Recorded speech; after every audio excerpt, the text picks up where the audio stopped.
Pemirsa, malam ini Indonesia akan kembali berjuang di pentas kualifikasi Piala Dunia 2026 dengan menantang tuan rumah Cina. Lalu bagaimana kondisi timnas dan suasana di Sintao, Cina? Sudah bersama kami Mbak Nuratika Rosidin, koordinator supporter Indonesia yang hadir langsung menonton laga timnas nanti malam, dan juga ada Mas Erwin Fitriansyah, pengamat sepak bola.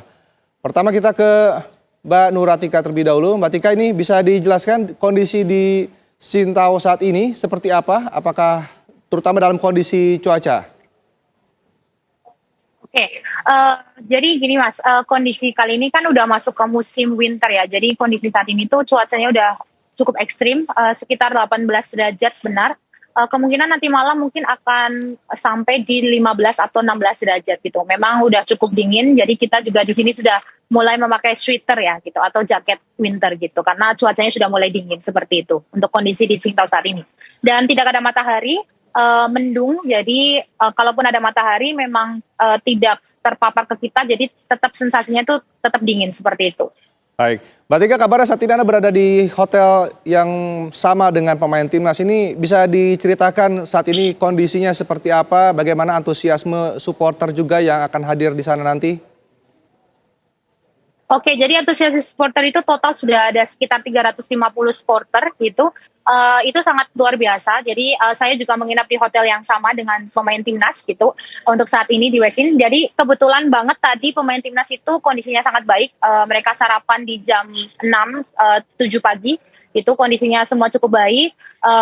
Cukup nyaman juga dengan suasana di Qingdao gitu, dengan kondisi cuacanya gitu, apapun itu mereka cukup nyaman gitu, jadi kondisi mereka amat sangat baik gitu. Untuk supporternya juga amat sangat luar biasa. Nanti kita akan berkumpul di stadion jam 3 sore Kak gitu. Baik, nanti ada berapa supporter yang hadir di stadion dan sudah menyiapkan apa nih yang spesial untuk menyambut atau mendukung timnas kita nanti? Oke, jadi dari penonton Indonesia itu udah sekitar 350 sampai 400 penonton gitu. Nanti sebelum kita memasuki stadion, kita akan membuat yel-yel di depan stadion gitu, akan membuat video, itu akan membuat yel-yel sebelum memasuki area stadion gitu. Dan kita sudah menyiapkan beberapa yel-yel serta memakai kostum timnas gitu, teman-teman supporter gitu. Jadi kita sudah menyiapkan sekitar 4 sampai 5 lagu yel-yel seperti itu. Dan kita Baik. juga ada membawa alat musik seperti drum gitu. Seperti drum, dan persiapan yel-yel itu sangat matang gitu. Baik, Mbak Tika, mungkin terakhir ini, prediksi dari Anda sebagai supporter timnas yang nanti akan menonton, seberapa skornya dan permainan akan seperti apa? Oke, menurut saya dengan kondisi sepak bola di sana, kebetulan kan saya kuliah di sini juga mengamati sepak bola di sana seperti apa. Berdasarkan pengamatan saya, Indonesia jauh di atas China, jadi saya yakin 3-0 untuk Indonesia. 3 Baik. poin untuk Indonesia, Baik. seperti itu. Tampaknya sangat antusias nih ya, semangat untuk menonton nanti malam. Sementara kita ke Mas Erwin Fitriansyah. Mas Erwin, jika kita melihat bagaimana pertandingan terakhir melawan Bahrain, ini akan seperti apa permainan yang disajikan dari kedua tim, terutama dari timnas kita, Mas Erwin? Ya, kalau melihat China ini 3 kali main, 3 kali kalah. Bahkan ketika main di kandang mereka juga kalah dari Arab Saudi. Sebenarnya China ini adalah lawan yang paling lemah dari grup yang dihuni oleh Indonesia. Melihat 3 pertandingan yang mereka sudah lakoni dan 3 pertandingan yang sudah dilakoni oleh timnas Indonesia, di mana timnas Indonesia nggak pernah kalah, berhasil menangani Bahrain dan Arab Saudi di kandang mereka, di kandang lawan, dan bermain 0-0 lawan Australia. Jadi idealnya, kalau ini kan peluangnya Indonesia masih sangat besar untuk bisa masuk di peringkat kedua atau peringkat 3 atau peringkat 4. Syarat sebagai lolos ke Piala Dunia. Kalau peringkat 2 lolos langsung bersama peringkat 1, peringkat 3, 4 lanjut ke babak kualifikasi keempat. Jadi peluangnya masih sangat besar.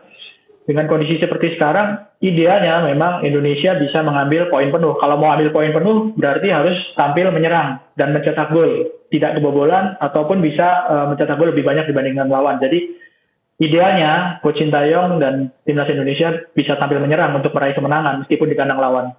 Baik, Mas Erwin, tadi kita coba dengar pernyataan dari Mbak Tika ini yang merasa bahwa kualitas pemain kita ini lebih baik dibandingkan dengan pemain Cina. Nah, jika Anda melihatnya akan seperti apa? Apakah memang kita ini sebenarnya unggul dalam pemain dan secara taktik, jadi harus seperti apa agar kita bisa menang nanti malam?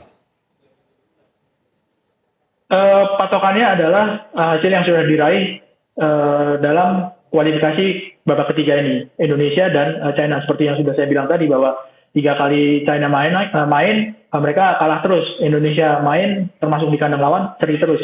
Jadi artinya dari peluang, ini kan belum ketemu nih dan sudah lama nggak ketemu sama Cina, nggak lama nggak duel lawan Cina gitu. Tapi dari hasil terakhir yang diraih oleh masing-masing tim, memang Indonesia punya peluang yang sangat besar. Dan sekali lagi, dalam hal permainan, Indonesia ketika mengimbangi Arab, mengimbangi Bahrain, itu kan bukan bermain bertahan aja gitu. Indonesia bisa mencetak gol, bahkan lawan Bahrain, Indonesia bisa unggul sampai menit-menit akhir, sampai injury time. Meskipun akhirnya gagal menang karena skor 2-2. Jadi artinya Indonesia sepanjang babak kualifikasi ketiga ini, nggak tampil dengan cara bertahan total, nggak hanya mengandalkan permainan bertahan, nggak. Indonesia bisa tampil agresif, bisa tampil tajam. Mungkin ketika menghadapi Arab, menghadapi Australia, menghadapi Bahrain, possession tidak menang, tapi secara permainan bisa mengimbangi dan bisa mencetak gol. Lawan Australia 0-0 main di Jakarta.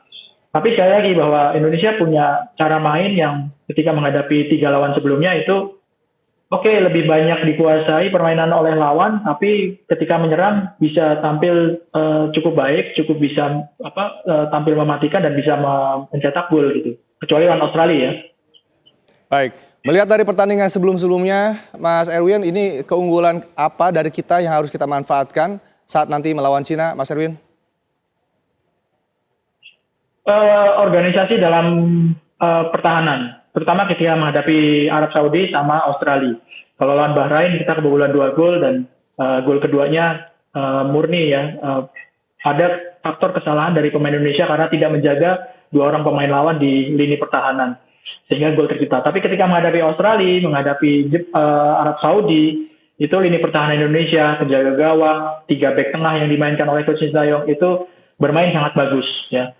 Terutama penjaga gawang Martin Pais. Sementara dari lini serang sempat ada kekhawatiran kok strikernya belum juga tajam, tapi ternyata Rafael Struijk bisa mencetak gol, sudah bisa mencetak gol. Orat Mangu juga mencetak gol. Lini depan sudah mulai bisa menunjukkan ketajamannya. Saya pikir itu ya kombinasi antara kekuatan di lini pertahanan ya, disiplin di lini tengah serta ketajaman di lini depan yang sekarang sudah terlihat, itu yang bisa menjadi kekuatan dari Indonesia menghadapi China. Baik, Mas Erwin, mungkin terakhir dari Mas Erwin, ini susunan pemain yang diprediksi dan juga skor untuk nanti malam. Kalau susunan pemain kan Martin Pais kemungkinan besar akan jadi kiper utama. Jordi Amat nggak ada, Justin juga nggak ada. Tapi di lini belakang di posisi bek tengah Indonesia banyak sekali pemain. Ada Matt Hilgers, ada Jai Ijes, ada Rizky Ridho yang di pertandingan sebelumnya nggak jadi starter di kiri. Juga ada Calvin Verdong di kanan, ada Sandy Walsh kalau nggak bisa main, Sandy Walsh, ada Asnawi. Sementara di tengah yang menarik adalah Tom Hai. Tom Hai ini akan ditemani oleh siapa? Karena di pertandingan sebelumnya kan yang main Ivar, bukan Nathan. Jadi ada rotasi yang dilakukan oleh Coach Sintayong. Sementara di 3 posisi di depan saya pikir Orat Mangun dan Rafael memiliki peluang untuk menjadi starter ya. Sementara satu lagi entah itu Witan atau ada kejutan lagi Malik Rizaldi yang dimainkan oleh Coach Sintayong atau Eliano. Jadi sangat mungkin pemain-pemain itu yang akan dimainkan oleh Coach Sintayong dengan posisi dengan formasi 3 pemain belakang 3-4-3 ya. Baik, skornya berapa Mas Erwin? Prediksi skor? Skornya saya optimis menang Indonesia mungkin dengan skor 2-1. Baik, terima kasih Mas Erwin Fitriansyah. Informasinya sebelum juga ada Mbak Nuratika sudah bergabung bersama di Kapas Siang. Terima kasih.